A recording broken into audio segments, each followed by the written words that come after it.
ஏசாயின் புத்தகம் 61வது அதிகாரம். கர்த்தராகிய தேவனுடைய ஆவியானவர் என் மேல் இருக்கிறார். சிறுமைப்பட்டவர்களுக்கு சுவிசேஷத்தை அறிவிக்க கர்த்தர் என்னை அபிஷேகம் பண்ணினார். இருதயம் நொறுங்குண்டவர்களுக்கு காயங்கட்டுதலையும், சிறைப்பட்டவர்களுக்கு விடுதலையும், கட்டுண்டவர்களுக்கு அவிழ்த்தலையும் கூறவும், கர்த்தருடைய அனுக்கிரக வருஷத்தையும் நம்முடைய தேவன் நீதியை சரிகட்டும் நாளையும் கூறவும், துயரப்பட்ட அனைவருக்கும் ஆறுதல் செய்யவும், சியோனிலே துயரப்பட்டவர்களை சீர்படுத்தவும், அவளுக்கு சாம்பலுக்கு பதிலாக சிங்காரத்தையும், துயரத்துக்கு பதிலாக ஆனந்த தைலத்தையும், ஒடுங்கின ஆவிக்கு பதிலாக துதியின் உடையையும் கொடுக்கவும் அவர் என்னை அனுப்பினார். அவர்கள் கர்த்தர் தம்முடைய மகிமைக்கென்று நாட்டின நீதியின் விருட்சங்கள் எனப்படுவார்கள். அவர்கள் நெடுங்காலம் பாழாய் கிடந்தவர்களை கட்டி, பூர்வத்தில் நிர்மூலமானவர்களை எடுப்பித்து, தலைமுறை தலைமுறையாய் இடிந்து கிடந்த பாழான பட்டணங்களை புதிதாய் கட்டுவார்கள். மறுஜாதியார் நின்று கொண்டு உங்கள் மந்தைகளை மேய்த்து, அந்நிய புத்திரர் உங்கள் பண்ணையாட்களும் உங்கள் திராட்சை தோட்டக்காரருமா இருப்பார்கள். நீங்களோ கர்த்தரின் ஆசாரியர் என்று சொல்லப்படுவீர்கள். உங்களை நமது தேவனுடைய பணிவிடைக்காரர் என்பார்கள். நீங்கள் ஜாதிகளின் செல்வத்தை அனுபவித்து அவர்கள் மகிமையை கொண்டு மேன்மை பாராட்டுவீர்கள். உங்கள் வெட்கத்துக்கு பதிலாக இரட்டத்தனையாய் பலன் வரும். லட்சைக்கு பதிலாக தங்கள் பாகத்தில் சந்தோஷப்படுவார்கள். அது நிமித்தம் தங்கள் தேசத்தில் இரட்டிப்பான சுதந்திரம் அடைவார்கள். நித்திய மகிழ்ச்சி அவர்களுக்கு உண்டாகும். கர்த்தராகிய நான் நியாயத்தை விரும்பி கொள்ளை பொருளினால் இடப்பட்ட தகன பலியை வெறுக்கிறேன். நான் அவர்கள் கிரியையை உண்மையாக்கி அவர்களோட நித்திய உடன்படிக்கை பண்ணுவேன். அவர்கள் சந்ததியானது ஜாதிகளின் நடுவிலும் அவர்கள் சந்தானமானது ஜனங்களின் நடுவிலும் அறியப்பட்டிருக்கும். அவர்களை பார்க்கிற யாவரும் அவர்கள் கர்த்தரால் ஆசீர்வாதம் பெற்ற ஜாதி சந்ததி என்று அறிந்து கொள்வார்கள்.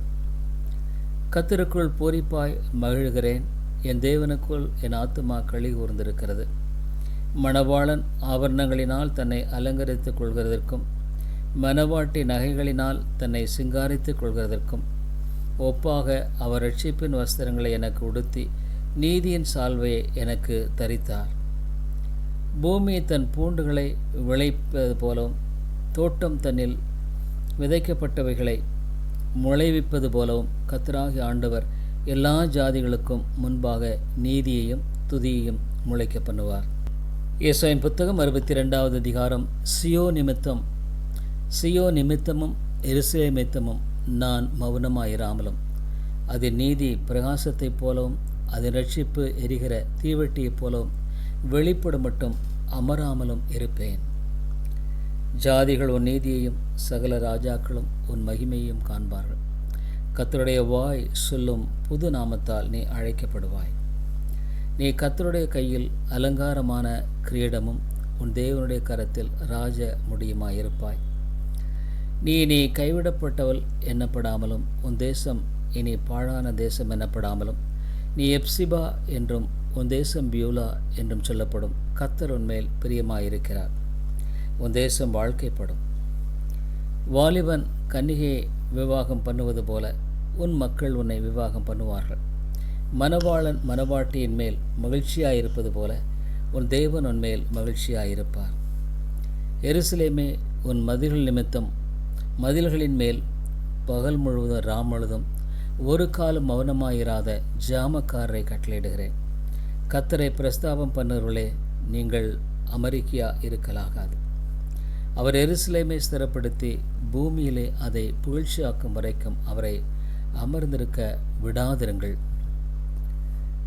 இனி நான் உன் தானியத்தை உன் சத்துருக்களுக்கு ஆகாரமாக்குடேன். உன் பிரயாசத்தினால் ஆகிய உன் திராட்சரசத்தை அந்நிய புத்திரர் குடிப்பதில்லை என்று கர்த்தர் தமது வலது கரத்தின் மேலும் தமது வல்லமையுள்ள புயத்தின் மேலும் ஆணையிட்டார். அதை சேர்த்தவர்களே அதை புசித்து கர்த்தரை துதிப்பார்கள். அதை கூட்டி வைத்தவர்களே என் பரிசுத்த ஸ்தலத்தின் பிரகாரங்களில் அதை குடிப்பார்கள். வாசல்கள் வழியாய் பிரவேசியுங்கள். ஜனத்துக்கு வழியை செவைப்படுத்துங்கள். பாதையை உயர்த்துங்கள். அதிலுள்ள கற்களை பொறுக்கி போடுங்கள். ஜனங்களுக்காக கொடியை ஏற்றுங்கள். நீங்கள் சியோன் குமாரத்தியை நோக்கி, இதோ உன் ரட்சிப்பு வருகிறது, இதோ அவர் அருளும் பலன் அவரோடும், அவர் செய்யும் பிரதிபலன் அவர் முன்பாகவும் வருகிறது என்று சொல்லுங்கள் என்று கர்த்தர் பூமியின் கடையாந்திரம் வரைக்கும் கூறுகிறார். அவர்களை பரிசுத்த ஜனம் என்றும் கர்த்தரால் மீட்கப்பட்டவர்கள் என்றும் சொல்லுவார்கள். நீ தேடி கொள்ளப்பட்டதென்றும் கைவிடப்படாத நகரம் என்றும் பெயர் பெறுவாய். ஏசாயின் புத்தகம் 63வது அதிகாரம். ஏதோமிலும் அதிலுள்ள போஸ்ரா பட்டணத்திலும் இருந்து சாயந்திருந்த வஸ்திரங்களுடையவராகவும் மகத்துவமாய் உடுத்தியிருக்கிறவராகவும் தமது மகத்தான வல்லமையிலே எழுந்திரளினவராகவும் வருகிற இவர் யார்? நீதியாய் பேசி ரட்சிக்க வல்லவராகிய நான் தானே. உம்முடைய உடுப்பு சிவப்பாகவும் உம்முடைய வஸ்திரங்கள் ஆலையை மிதிக்கிறவன் வஸ்திரங்கள் போலவும் இருக்கிறதென்ன? நான் ஒருவனாய் ஆலையை மிதித்தேன், ஜனங்களில் ஒருவனும் என்னோடு இருந்ததில்லை. நான் என் கோபத்திலே அவர்களை மிதித்து என் உக்கரத்திலே அவர்களை நசுக்கி போட்டேன். அதனால் அவர்கள் இரத்தம் என் வஸ்திரங்களின் மேல் தெரித்தது. என் உடுப்பையெல்லாம் கரைப்படுத்தி கொண்டேன். நீதியை சரிகட்டும் நாள் என் மனதில் இருந்தது. என்னுடையவர்களை மீட்கும் வருஷம் வந்தது. நான் பார்த்தேன், துணை செய்வார் ஒருவருமில்லை, தாங்குவார் ஒருவருமில்லை என்று ஆச்சரியப்பட்டேன். அப்பொழுது என் புயமே எனக்கு இரட்சிப்பாகி என் உக்கரமே என்னை தாங்கிற்று. நான் என் கோபத்திலே ஜனங்களை மிதித்து என் உக்கரத்திலே அவர்களை வெறியாக்கி அவர்கள் சாரத்தை தரையிலே இறங்க பண்ணினேன். கர்த்தர் எங்களுக்கு செய்தருளின எல்லாவற்றிற்கும் தக்கதாகும். அவர் தம்முடைய இரக்கங்களின்படியும் தம்முடைய திரளான தயவுகளின்படியும் இஸ்ரவேல் வம்சத்துக்கு செய்த மகா நன்மைக்கு தக்கதாகும். கர்த்தருடைய கிரியைகளையும் கர்த்தருடைய துதிகளையும் பிரஸ்தாபம் பண்ணுவேன். அவர்கள் என் ஜனத்தான் என்றும் அவர்கள் வஞ்சனை செய்யாதிருக்கும் பிள்ளைகள் என்றும் சொல்லி அவர்களுக்கு இரட்சகரானார். அவருடைய எல்லா நெருக்கத்திலும் அவர் நெருக்கப்பட்டார். அவருடைய சமூகத்தின் தூதனானவர் அவர்களை ரட்சித்தார். அவர் தமது அன்பு நிமித்தமும் தமது பரிதாபத்து நிமித்தமும் அவர்களை மீட்டு பூர்வ நாட்களிலெல்லாம் அவர்களை தாங்கி சுமந்து வந்தார். அவர்களோ கலகம் பண்ணி அவருடைய பரிசுத்த ஆவியை விசனப்படுத்தினார்கள். அதனால் அவர் அவர்களுக்கு சத்துருவாய் மாறி அவரே அவர்களுக்கு விரோதமாய் யுத்தம் பண்ணினார். ஆகிலும் அவர் பூர்வ நாட்களையும் மோசேயையும் தம்முடைய ஜனத்தையும் நினைவு கூர்ந்தார். ஆனாலும் அவர்களையும் தமது மந்தையின் மெய்ப்பனையும் சமுத்திரத்திலிருந்து ஏறப்பண்ணினவர் இப்பொழுது எங்கே? அவள் நடுவிலே தம்முடைய பரிசுத்த ஆவியை இருக்க கட்டளையிட்டு மோசேயின் வலது கையை கொண்டு அவர்களை தமது மகிமையின் பயத்தினாலே நடத்தி தமக்கு நித்திய கீர்த்தியை உண்டாக்க அவர்களுக்கு முன்பாக தண்ணீரை பிளந்து ஒரு குதிரை வனாந்தர வெளியிலே நடக்கிறது போல அவர்களை இடராதபடிக்கு அவர்களை ஆழங்களில் நடக்க பண்ணினவர் எங்கே? கர்த்தருடைய ஆவியானவர் அவர்களை பள்ளத்தாக்கிலே போய் இறங்குகிற மிருக ஜீவன்களைப் போல இளைப்பார பண்ணினார். இப்படியே தேவரீர் உமக்கு மகிமையுள்ள கீர்த்தியை உண்டாக்கும்படி உம்முடைய ஜனத்தை நடத்தினீர். தேவரீர் பரலோகத்திலிருந்து கண்ணோக்கி பரிசுத்தமும் மகிமையும் உள்ள உம்முடைய வாசஸ்தலத்திலிருந்து பாரும். உம்முடைய வைராக்கியமும் உம்முடைய வல்லமையும் எங்கே? உம்முடைய உள்ளத்தின் கொதிப்பையும் உம்முடைய மன உருக்கத்தையும் எனக்கு முன்பாக அடக்கி கொள்ளுகிறீரோ? தேவரீர் எங்கள் பிதாவாயிருக்கிறீர். ஆபிரகாம் எங்களை அறியான். இஸ்ரவேலுக்கு நாங்கள் அறியப்பட்டவர்களும் அல்ல. கர்த்தாவே, நீர் எங்கள் பிதாவும் எங்கள் மீட்பெருமாயிருக்கிறீர். இது பூர்வகாலம் முதல் உம்முடைய நாமம். கர்த்தாவே, நீர் எங்களை உம்முடைய வழிகளை விட்டு தப்பிப்போக பண்ணி எங்கள் இருதயத்தை உமக்கு பயப்படாதபடிக்கு கடினப்படுத்துவானேன். உம்முடைய ஊழியக்கார நிமித்தமும் உம்முடைய சுதந்திரமான கோத்திரங்களின் நிமித்தமும் திரும்பி அருளும். பரிசுத்தமுள்ள உமது ஜனங்கள் கொஞ்ச காலம் மாத்திரம் அதை சுதந்திரித்தார்கள். எங்கள் சத்துருக்கள் உம்முடைய பரிசுத்த ஸ்தலத்தை மிதித்து போட்டார்கள். நாங்களோ உம்முடையவர்கள். அவர்களை ஒரு பொழுதும் நீர் ஆண்டதில்லை. அவர்களுக்கு உமது நாமம் தரிக்கப்பட்டதுமில்லை. ஏசாயின் புத்தகம் 64வது அதிகாரம். உமது நாமத்தை சத்துருக்களுக்கு தெரியப்படுவதற்கும் ஜாதிகள் உம்முடைய சந்ததிக்கு முன் தத்தளிப்பதற்கும் தேவரீர் வானங்களை கிழித்திறங்கி உருக்கும் அக்கினி எரியுமா போலவும் அக்கினி தண்ணீரை பொங்க பண்ணுமா போலவும் பர்வதங்கள் உமக்கு முன்பாக உருகும்படி செய்யும். நாங்கள் எதிர்பார்த்திராத பயங்கரமான காரியங்களை நீர் செய்தபோது நீர் இறங்கினீர். உமது சன்னதியில் பர்வதங்கள் உருகி போயின.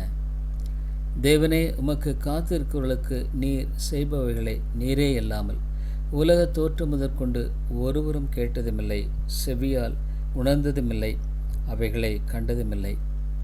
மகிழ்ச்சியாய் நீதியை செய்கிறவர்களாயும் உம்முடைய வழிகளில் உம்மை நினைக்கிறவர்களையும் சந்திக்கிறீர். நாங்களோ அவைகளுக்கு விரோதமாக எப்பொழுதும் பாவம் செய்தபடியினாலே தேவரீர் கடும் கோபம் கொண்டீர். இன்னமும் தப்பியிருக்கிறோம். நாங்கள் அனைவரும் தீட்டானவர்கள் போல இருக்கிறோம். எங்களுடைய நீதிகளெல்லாம் அழுக்கான கந்தையைப் போல இருக்கிறது. நாங்கள் அனைவரும் இலைகளைப் போல் உதிர்கிறோம். எங்கள் அக்கிரமங்கள் காற்றைப் போல் எங்களை அடித்து கொண்டு போகிறது. உமது நாமத்தை நோக்கி கூப்பிடுகிறவனும் உம்மை பற்றி கொள்ளும்படிக்கு விழித்து கொள்கிறவனும் இல்லை. தேவரீர் உம்முடைய முகத்தை எங்களை விட்டு மறைத்து எங்கள் அக்கிரம நிமித்தம் எங்களை கரைய பண்ணுகிறீர். இப்பொழுதும் கர்த்தாவே, நீர் எங்களுடைய பிதா, நாங்கள் களிமண், நீர் எங்களை உருவாக்குகிறவர். நாங்கள் அனைவரும் உமது கரத்தின் கிரியை. கர்த்தாவே, அதிகமாய் கடும் கோபம் கொள்ளாமலும் என்றைக்கும் அக்கிரமத்தை நினைத்து கொள்ளாமலும் இருப்பீராக. இதோ பாரும், நாங்கள் அனைவரும் உம்முடைய ஜனங்களே. உமது பரிசுத்த பட்டணங்கள் வனாந்தரமாயின. சியோன் வனாந்தரமாயிற்று, எருசலேம் பாழாய் கிடக்கிறது. எங்கள் பிதாக்கள் உம்மை துதித்து பரிசுத்தமும் மகிமையுமான எங்களுடைய ஆலயம் அக்கனிக்கு இரையாகி இன்பமான எங்களுடைய ஸ்தானங்களெல்லாம் பாழாயின. கர்த்தாவே, இவைகள் இப்படி இருந்தும் அடக்கி கொண்டிருப்பீரோ? மௌனமாயிருந்து அதிகமாக எங்களை சிறுமைப்படுத்துவீரோ? ஏசாயின் புத்தகம் 65வது அதிகாரம். என்னை குறித்து விசாரித்து கேளாதவர்களாலே தேடப்பட்டேன்.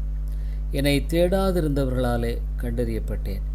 என்னுடைய நாமம் விளங்காதிருந்த ஜாதியை நோக்கி, இதோ இங்கே இருக்கிறேன் என்றேன்.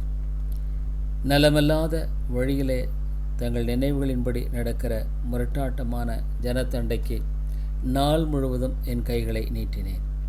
அந்த ஜனங்கள் என் சந்ததியிலே நித்தம் எனக்கு கோபம் உண்டாக்கி தோட்டங்களிலே பலியிட்டு செங்கற்களின் மேல் தூபம் காட்டி பிரேத குழிகள் அண்டையில் உட்கார்ந்து பாழான ஸ்தலங்களில் ராத்தங்கி பன்றி இறைச்சியை தின்று தங்கள் பாத்திரங்களில் அருவருப்பானவைகளின் ஆணத்தை வைத்திருந்து, நீ உன் மட்டிலிரு, என் சமீபத்தில் வராதே, உன்னை பார்க்கிலும் நான் பரிசுத்தன் என்று சொல்லுகிறார்கள். இவர்கள் என் கோபத்தால் ஆகிய புகையும் நாள் முழுவதும் எரிகிற அக்கினியுமாயிருப்பார்கள். இதோ அது எனக்கு முன்பாக எழுதியிருக்கிறது. நான் மௌனமாயிராமல் சரிக்க சரிகட்டுவேன். உங்கள் அக்கிரமங்களுக்கும் மலைகளில் தூபங்காட்டி மேடைகளின் மேல் என்னை நிந்தித்த உங்கள் பிதாக்களுடைய அக்கிரமங்களுக்கும் தக்கதாக அவர்கள் மடியிலே சரிகட்டுவேன். நான் அவர்கள் முந்தின செய்கையின் பலனை அவர்கள் மடியிலே அளப்பேன் என்று கர்த்தர் சொல்லுகிறார். கர்த்தர் சொல்லுகிறது என்னவென்றால், ஒரு திராட்சை குலையில் ரசம் காணப்படும் போது அதை அழிக்காதே, அதிலே ஆசீர்வாதம் உண்டு என்று சொல்லுகிறபடி நான் என் ஊழியக்கார் நிமித்தம் அனைத்தையும் அழிக்காதபடிக்கு செய்வேன். யாக்கோபிலிருந்து ஒரு வித்தையும் யூதாவிலிருந்து என் மலைகளை சுதந்திரிப்பவரையும் எழும்ப பண்ணுவேன். நான் தெரிந்து கொண்டவர்கள் அதை சுதந்திரித்து கொண்டு என் ஊழியக்காரர் அங்கே வாசம் பண்ணுவார்கள். என்னை தேடுகிற என் ஜனத்துக்கு சாரோன் ஆட்டுத் தொழுவமாகவும் ஆகோரின் பள்ளத்தாக்கு மாட்டுக்கடையாகவும் இருக்கும். ஆனாலும் கர்த்தரை விட்டு என் பரிசுத்த பர்வத்தை மறைத்து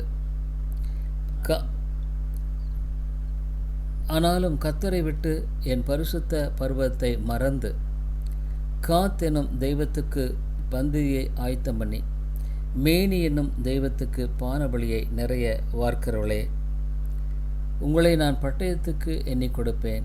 நீங்கள் அனைவரும் கொலை செய்யப்பட குனிவீர்கள். நான் கூப்பிட்டும் நீங்கள் மறு உத்தரவு கொடுக்கவில்லை. நான் பேசியும் நீங்கள் கேட்கவில்லை. நான் பார்வைக்கு பொல்லாப்பானதை செய்து எனக்கு பிரியமில்லாததை தெரிந்து கொண்டீர்கள். அதனால் கர்த்தராகிய ஆண்டவர் சொல்லுகிறார், இதோ என் ஊழியக்காரர் புசிப்பார்கள், நீங்களோ பசியாயிருப்பீர்கள். இதோ என் ஊழியக்காரர் குடிப்பார்கள், நீங்களோ தாகமாயிருப்பீர்கள். இதோ என் ஊழியக்காரர் சந்தோஷப்படுவார்கள், நீங்களோ வெட்கப்படுவீர்கள். இதோ என் ஊழியக்காரர் மனமகிழ்ச்சியினாலே கெம்பீரிப்பார்கள், நீங்களோ மனநோவினாலே அன்று அலறி ஆவியின் முறிவினாலே புலம்புவீர்கள். நான் தெரிந்து கொண்டவர்களுக்கு நீங்கள் உங்கள் நாமத்தை சாப வார்த்தையாக பின்வைத்து போவீர்கள். கர்த்தராகிய ஆண்டவர் உன்னை கொன்று போட்டு தம்முடைய ஊழியக்காரருக்கு வேறே நாமத்தை தரிப்பார். அதனாலே பூமியிலே தன்னை ஆசீர்வதிக்கிறவன் சத்திய தேவனுக்குள் தன்னை ஆசீர்வதிப்பான். பூமியிலே ஆணையிடுகிறவன் சத்திய தேவன் பேரில் ஆணையிடுவான். முந்தின இடுக்கண்கள் மறக்கப்பட்டு அவைகள் என் கண்களுக்கு மறைந்து போயின. இதோ நான் புதிய வானத்தையும் புதிய பூமியையும் சிருஷ்டிக்கிறேன். முந்தினவைகள் இனி நினைக்கப்படுவதுமில்லை, மனதிலே தோன்றுவதுமில்லை. நான் சிருஷ்டிக்கிறதுனாலே நீங்கள் என்றென்றைக்கும் மகிழ்ந்து களிகூர்ந்திருங்கள். இதோ எருசலேமை களிகூர்தலாகும், அதன் ஜனத்தை மகிழ்ச்சியாகவும் சிருஷ்டிக்கிறேன். நான் எருசலேமின் மேல் களிகூர்ந்து என் ஜனத்தின் மேல் மகிழ்ச்சியாக இருப்பேன். அழுகையின் சத்தமும் கூக்குரலின் சத்தமும் அதில் இனி கேட்கப்படுவதில்லை. அங்கே இனி அற்ப ஆயுசுள்ள பாலகனும் தன் நாட்கள் பூரணமாகாத கிழவனும் உண்டாயிரார்கள். 100 வயது சென்று மரிக்கிறவனும் வாலிபன் என்று எண்ணப்படுவான். 100 வயதுள்ளவனாகிய பாவியோ சபிக்கப்படுவான். வீடுகளை கட்டி அவைகளில் குடியிருப்பார்கள். திராட்சை தோட்டங்களை நாட்டி அவைகளின் கனியை புசிப்பார்கள். அவர்கள் கட்டுகிறதும் வேறொருவர் குடியிருக்கிறதும் அவர்கள் நாட்டுகிறதும் வேறொருவர் கனி புசிக்கிறதுமா இருப்பதில்லை. ஏனெனில் விருட்சத்தின் நாட்களைப் போல என் ஜனத்தின் நாட்களில் இருக்கும். நான் தெரிந்து கொண்டவர்கள் தங்கள் கைகளின் கிரியைகளை நெடுநாளாய் அனுபவிப்பார்கள். அவர்கள் விருதாவாக உழைப்பதில்லை. அவர்கள் துன்பமுண்டாக பிள்ளைகளை பெறுவதுமில்லை. அவர்களும் அவர்களோடே கூட அவர்கள் சந்தானமும் கர்த்தராலே ஆசீர்வதிக்கப்பட்ட சந்ததியாக இருப்பார்கள். அப்பொழுது அவர்கள் கூப்பிடுவதற்கு முன்னே நான் மறு உத்தரவு கொடுப்பேன். அவர்கள் பேசும்போதே நான் கேட்பேன். ஓநாயும் ஆட்டுக்குட்டியும் ஒருமித்து மேயும், சிங்கமும் மாட்டைப் போல வைக்கோலை தின்னும், புழுதி சர்ப்பத்துக்கு இரையாகும். என் பரிசுத்த பர்வதமெங்கும் அவைகள் தீங்கு செய்வதுமில்லை, கேடு உண்டாக்குவதுமில்லை என்று கர்த்தர் சொல்லுகிறார். ஏசாயின் புத்தகம் 66வது அதிகாரம். கர்த்தர் சொல்லுகிறது என்னவென்றால், வானம் எனக்கு சிங்காசனம், பூமி எனக்கு பாதப்படி. நீங்கள் எனக்கு கட்டும் ஆலயம் எப்படிப்பட்டது, நான் தங்கியிருக்கும் ஸ்தலம் எப்படிப்பட்டது. என்னுடைய கரம் இவைகளெல்லாம் சிருஷ்டித்ததினால் இவைகளெல்லாம் உண்டாயின என்று கர்த்தர் சொல்லுகிறார். ஆனாலும் சிறுமைப்பட்டு ஆவியில் நொறுங்கொண்டு என் வசனத்துக்கு நடுங்கிறவனையே நோக்கி பார்ப்பேன். மாட்டை வெட்டுகிறவன் மனுஷனை கொல்லுகிறவனாகவும், ஆட்டை பலியிடுகிறவன் நாயை கழுத்தறுக்கிறவனாகவும், காணிக்கையை படைக்கிறவன் பன்றி இரத்தத்தை படைக்கிறவனாகவும், தூபம் காட்டுகிறவன் விக்கிரகத்தை ஸ்தோத்திரிக்கிறவனாகவும் இருக்கிறான். இவர்கள் தங்கள் வழிகளையே தெரிந்து கொள்ளுகிறார்கள். இவருடைய ஆத்துமா தங்கள் அருவருப்புகளின் மேல் விருப்பமாக இருக்கிறது. நான் கூப்பிட்டும் மறு உத்தரவு கொடுக்கிறவனில்லாமலும், நான் பேசியும் அவர்கள் கேளாமலும், அவர்களின் பார்வைக்கு பொல்லாப்பானதை செய்து நான் விரும்பாததை தெரிந்து கொண்டது நிமித்தம் நானும் அவருடைய ஆபத்தை தெரிந்து கொண்டு அவருடைய திகழ்களை அவர்கள் மேல் வரப்பண்ணுவேன். கர்த்தருடைய வசனத்துக்கு நடுங்கிறவர்களே, அவருடைய வார்த்தையை கேளுங்கள். என் நாமத்து நிமித்தம் உங்களை பகைத்து உங்களை அப்புறப்படுத்துகிற உங்கள் சகோதரர் கர்த்தர் மகிமைப்படுவாராக என்கிறார்களே. அவர் உங்களுக்கு சந்தோஷம் உண்டாகும்படி காணப்படுவார், அவர்களோ வெட்கப்படுவார்கள். நகரத்திலிருந்து அமளியின் இரைச்சலும் தேவாலயத்திலிருந்து சத்தமும் கேட்கப்படும். அது தமது சத்துருக்களுக்கு சரிக்கு சரி கட்டுகிற கர்த்தருடைய சத்தம்தானே. பிரசவ வேதனைப்படும் முன் பெற்றாள், கற்ப வேதனை வரும் முன் ஆண் பிள்ளையை பெற்றாள். இப்படிப்பட்டவைகளை கேள்விப்பட்டது யார்? இப்படிப்பட்டவைகளை கண்டது யார்? ஒரு தேசத்துக்கு ஒரே நாளில் பிள்ளை பேறு வருமோ? ஒரு ஜாதி ஒருமிக்க பிறக்குமோ? சியோனோவெனில் ஒருமிக்க வேதனைப்பட்டும் தன் குமாரரை பெற்றும் இருக்கிறது. பெற பண்ணுகிறவராகிய நான் பெறச் செய்யாமல் இருப்பேனோ என்று கர்த்தர் சொல்லுகிறார். பிரசவிக்க பண்ணுகிறவராகிய நான் பிரசவத்தை தடுப்பேனோ என்று உன் தேவன் சொல்லுகிறார். எருசலேமை நேசிக்கிற நீங்கள் எல்லாரும் அவளோடே கூட சந்தோஷப்பட்டு அவளை குறித்து களிகூறுங்கள். அவள் நிமித்தம் துக்கித்திருந்த நீங்கள் எல்லாரும் அவளோடே கூட மிகவும் மகிழுங்கள். நீங்கள் அவளுடைய ஆறுதல்களின் முளைப்பாலை உண்டு திருப்தியாகி நீங்கள் சூப்பி குடித்து அவருடைய மகிமையின் பிரகாசத்தினாலே மன மகிழ்ச்சியாகுங்கள். கர்த்தர் சொல்லுகிறது என்னவென்றால், இதோ நான் சமாதானத்தை ஒரு நதியைப் போலவும் ஜாதிகளின் மகிமையை புரண்டு ஓடுகிற ஆற்றைப் போலவும் அவளிடமாக பாயும்படி செய்கிறேன். அப்பொழுது நீங்கள் முளைப்பால் குடிப்பீர்கள், இடுப்பில் வைத்து சுமக்கப்படுவீர்கள், முழங்காலில் வைத்து தாளாட்டப்படுவீர்கள். ஒருவனை அவன் தாய் தேற்றுவது போல் நான் உங்களை தேற்றுவேன். நீங்கள் எருசலேமிலே தேற்றப்படுவீர்கள். நீங்கள் அதை காணும்போது உங்கள் இருதயம் மகிழ்ந்து உங்கள் எலும்புகள் பசும் புல்லைப் போல செழிக்கும். அப்பொழுது கர்த்தருடைய ஊழியக்காரிடத்தில் அவருடைய கரமும் அவருடைய சத்துருக்களிடத்தில் அவருடைய சினமும் அறியப்படும். இதோ தம்முடைய கோபத்தை உக்கிரமாகவும் தம்முடைய கடிந்து விழுதலை அக்கினி ஜுவாலையாகவும் செலுத்த கர்த்தர் அக்கினியோடும் வருவார். பெருங்காற்றை போன்ற தம்முடைய இரதங்களோடும் வருவார். கர்த்தர் அக்கினியாலும் தமது பட்டயத்தாலும் மாம்சமான எல்லாரோடும் வழக்காடுவார். கர்த்தரால் கொலையுண்டவர்கள் அநேகராக இருப்பார்கள். தங்களை தாங்களே பரிசுத்தப்படுத்திக் கொள்கிறவர்களுக்கும் தோப்புகளின் நடுவிலே தாங்களே ஒருவன் பின் ஒருவராய் சுதந்திரித்துக் கொள்கிறவர்களும் சுத்திகரித்துக் கொள்கிறவர்களும் பன்றி இறைச்சியையும் அருவருப்பானதையும் எலியையும் சாப்பிடுவர்களும் ஏகமாய் சங்கரிக்கப்படுவார்கள் என்று கர்த்தர் சொல்லுகிறார். நான் அவர்கள் கிரியைகளையும் அவர்கள் நினைவுகளையும் அறிந்திருக்கிறேன். நான் சகல ஜாதியாரையும் பாஷக்காரையும் கூட்டி சேர்க்கும் காலம் வரும். அவர்கள் வந்து என் மகிமையை காண்பார்கள். நான் அவர்களில் ஒரு அடையாளத்தை கட்டளையிடுவேன். அவர்களில் தப்பினவர்களை நான் என் கீர்த்தியை கேளாமலும் என் மகிமையை காணாமலும் இருக்கிற ஜாதிகளின் தேசங்களாகிய தர்ஷீஷுக்கும் வில்வீரர் இருக்கிற பூலுக்கும் லூதுக்கும் தூபாலுக்கும் யாவானுக்கும் தூரத்துள்ள தீவுகளுக்கும் அனுப்புவேன். அவர்களின் மகிமையை ஜாதிகளுக்குள் அறிவிப்பார்கள். இஸ்ரவேல் புத்திரர் சுத்தமான பாத்திரத்தில் காணிக்கையை கர்த்தருடைய ஆலயத்துக்கு கொண்டு வருகிறது போல தங்கள் சகோதரர் எல்லாரையும் அவர்கள் குதிரைகளின் மேலும் இரதங்களின் மேலும் குலாரி வண்டிகளின் மேலும் கோவேறு கழுதைகளின் மேலும் வேகமான ஒட்டகங்களின் மேலும் சகல ஜாதிகளிடமிருந்து எருசலேமிலுள்ள கர்த்தருக்கு காணிக்கையாக என் பரிசுத்த பர்வதத்துக்கும் கொண்டு வருவார்கள் என்று கர்த்தர் சொல்லுகிறார்.